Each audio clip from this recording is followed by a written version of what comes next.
O Senhor esteja convosco. Ele está no meio de nós. Proclamação do Evangelho de Jesus Cristo segundo Lucas. Glória a vós, Senhor.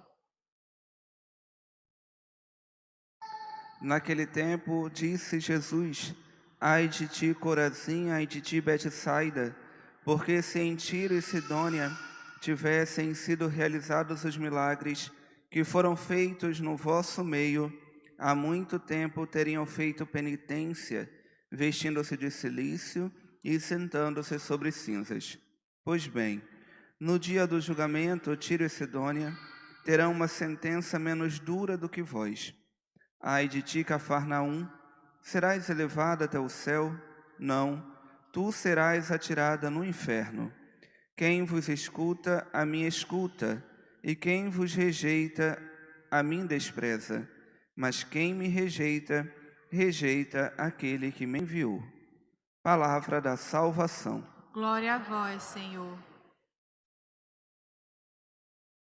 Ave Maria, cheia de graça, o Senhor é convosco. Bendita sois vós entre as mulheres, e bendito é o fruto do vosso ventre, Jesus. Santa Maria, Mãe de Deus, rogai por nós, pecadores, agora e na hora de nossa morte. Amém. Em nome do Pai, do Filho e do Espírito Santo. Amém. Amém. Queridos irmãos e queridas irmãs, em primeiro lugar, apesar de não ser este o ponto que gostaria de refletir com os senhores no dia de hoje, mas apenas recordar que na segunda-feira, quando começávamos a ler o livro de Jó, eu dizia que em determinado momento da história, Jó iria levar um grande fora de Deus.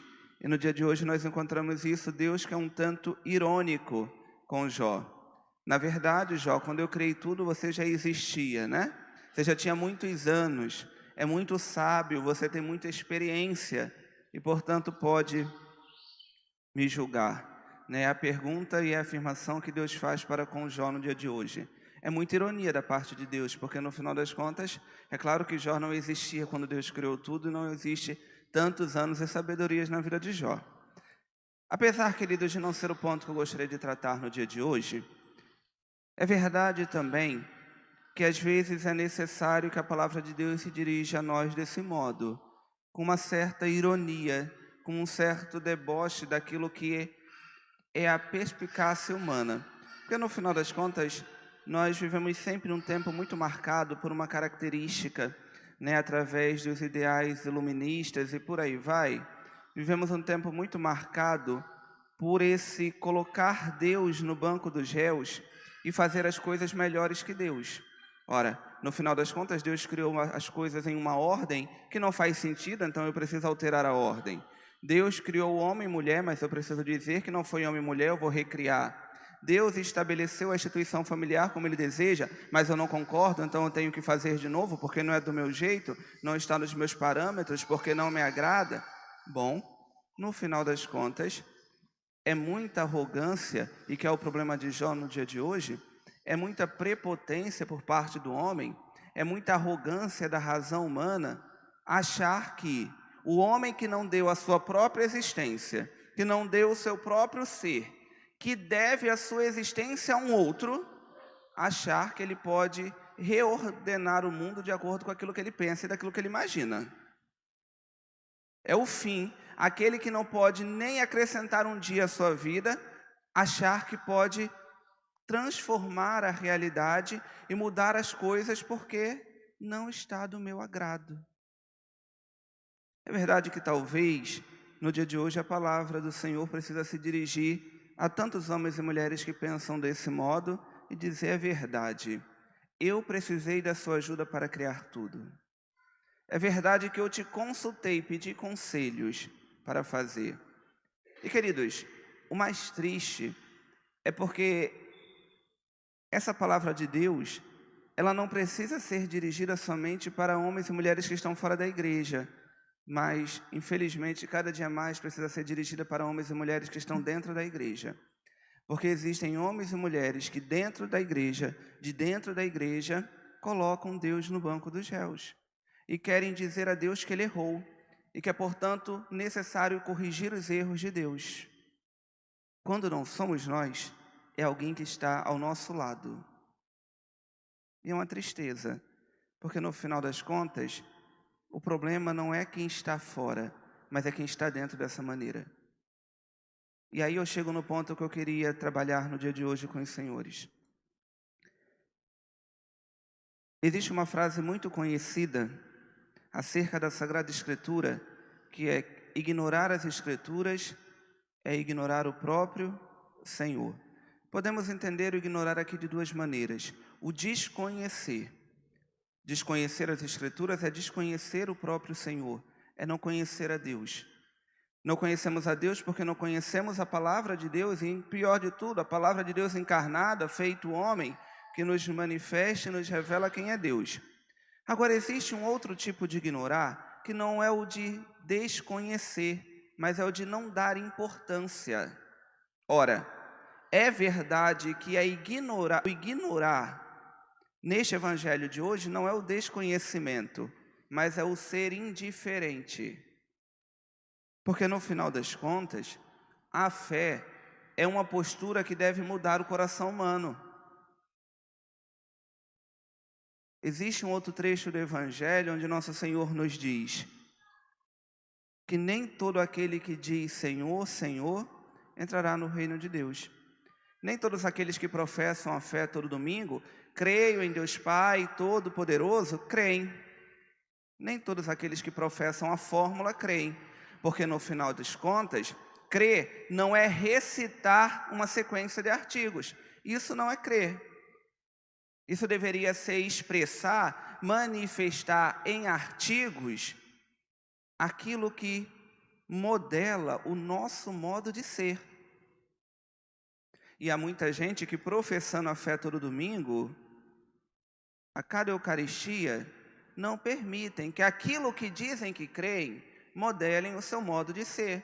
E, portanto, ignoram a Sagrada Escritura.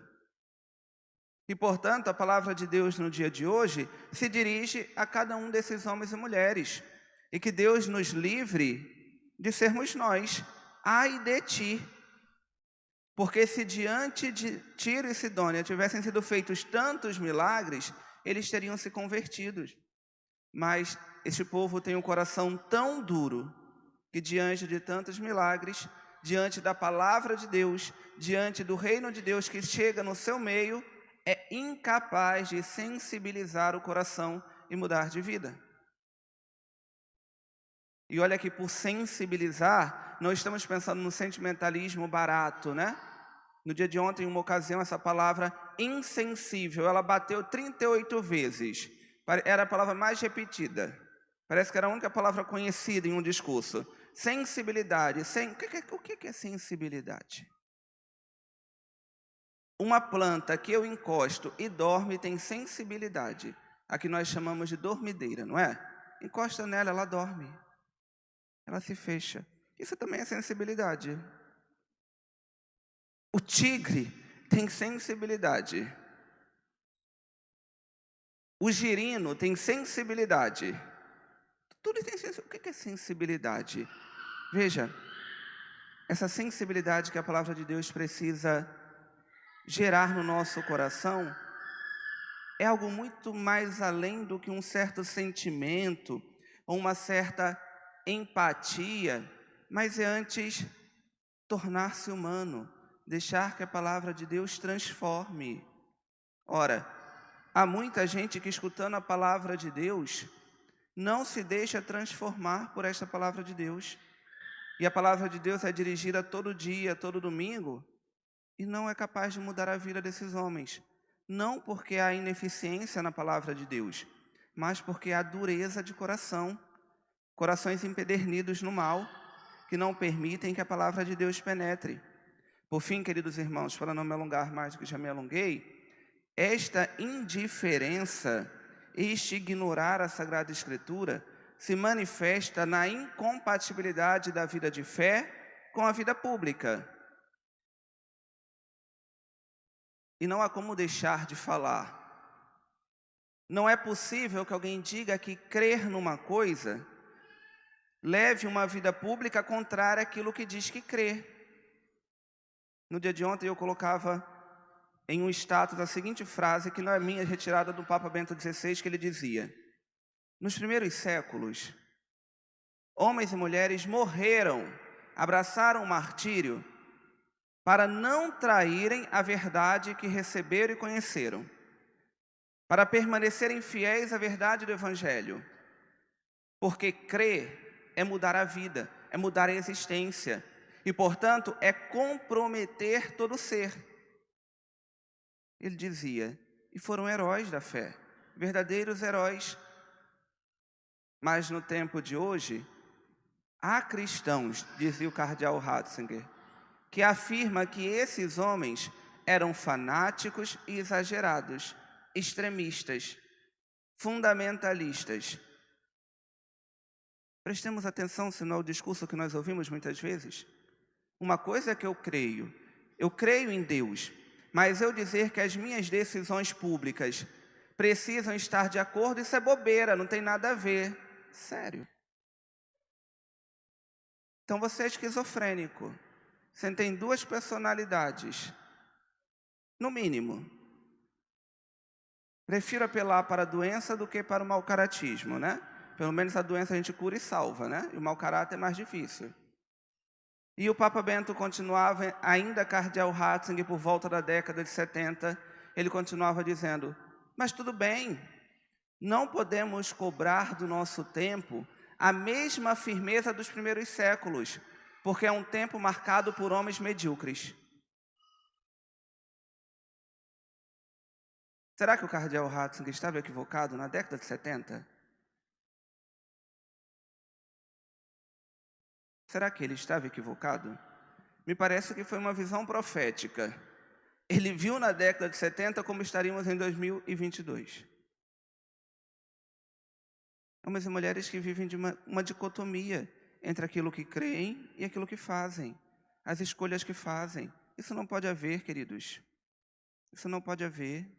Precisamos ser coerentes, permitir que a palavra de Deus transforme a nossa vida.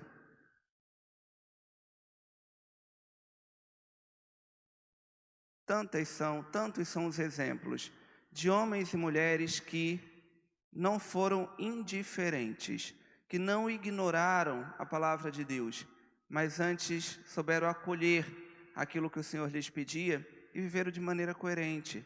Abraçaram os sofrimentos do tempo, as dificuldades, a perseguição, o martírio, mas permaneceram fiéis ao modo de ser que um dia escolheram, que é o cristianismo, que é o discipulado de nosso Senhor Jesus Cristo. Porque, queridos, ser cristão não é vir à igreja todo domingo. Isso faz parte do ser cristão. Mas ser cristão é adotar um modo de vida. E este modo de vida é o modo de nosso Senhor Jesus Cristo. E que tudo aquilo que não é compatível com este modo precisa ser renunciado, precisa ser rechaçado. Não dá para conciliar duas realidades. Não dá para conciliar uma vida de cristão e uma vida contrária às verdades do Evangelho. Que no dia de hoje, no dia em que comemoramos a memória de São Jerônimo, que traduziu a Sagrada Escritura, que elencou os livros, possamos ser homens e mulheres atentos à palavra de Deus, àquilo que ela nos pede, para que esta palavra de Deus seja capaz de transformar a nossa vida. Louvado seja nosso Senhor Jesus Cristo. Para sempre seja louvado. Elevemos a Deus as nossas preces.